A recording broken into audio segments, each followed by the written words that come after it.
Okay, I just drew the 5-pole, and I have the values of the terminal and then values of the capacitors and some grounds and a terminal which is 51. So to simulate the circuit, I click on the circuit simulation, and with this area clear, that means there are no errors. So I can come here and draw the frequency response, which I take the return and I take some insertion. Let's say okay, and I get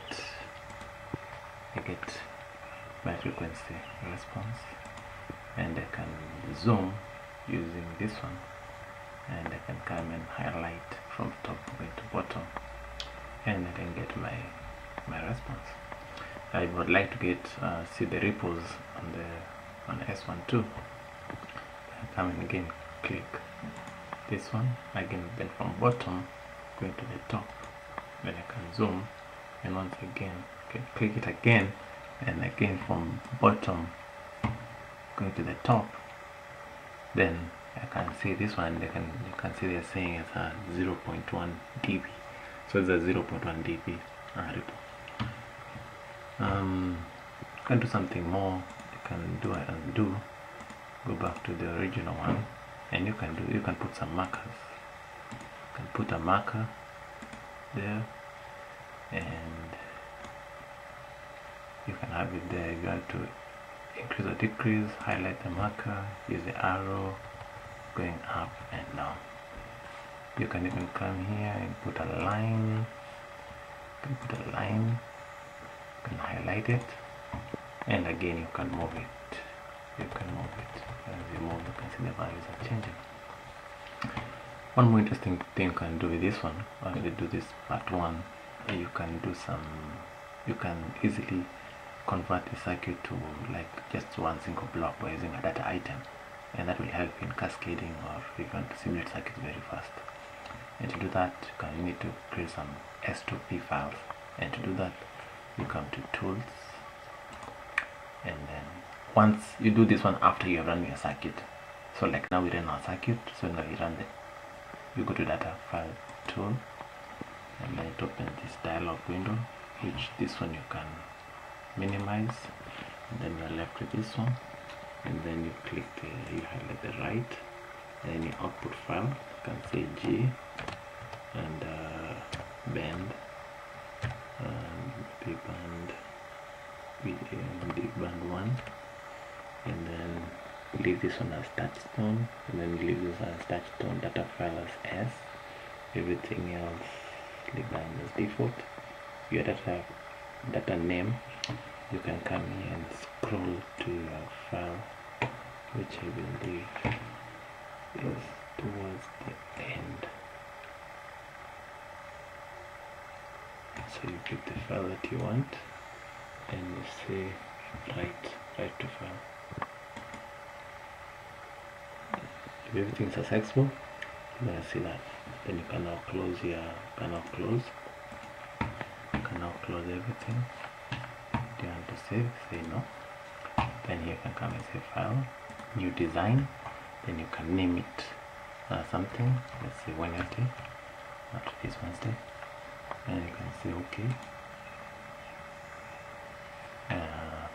Would you like to say no, I hope. You can say finish, and you come to a page here where you can create a one block circuit, and you can come here to the pull down menu.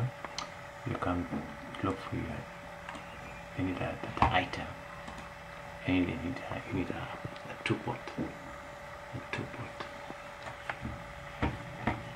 Didn't go. Okay, there's a 2-port. Something else we might need some S parameter. You need an S parameter, and you need a terminal. So those are the things we need to simulate the circuit. And then we need some grounds. So I need a ground, the ground, the ground, and the ground. And then we need to join the circuit using wires or conductors. And you change it as parameter. You can just maybe a start of 1, a stop of 2, and the step size, maybe you can put the number of points to 500. And once you say apply OK, you can calculate the step size, and then you can come to your data item and point to the location of your file, which we say is G drive and band 1. You say open and then apply and say OK, and it will create for you. And now you're ready for simulation by clicking the simulate tab. And again, I can do a frequency response, and you can do your S1, and you can do your S1 2, and you can say OK, and it was your same frequency response that we saw. The good thing with this one is in case you had another block to cascade, then it becomes easy just to come and pick another data item, where is it today? Keep on moving around the data item, and can pick a 2-port, and you can see the beauty about it. You can just easily cascade items and achieve your goal much faster, and also it works very, very fast. So thank you for watching part 1. Watch for part 2. Thank you. Bye.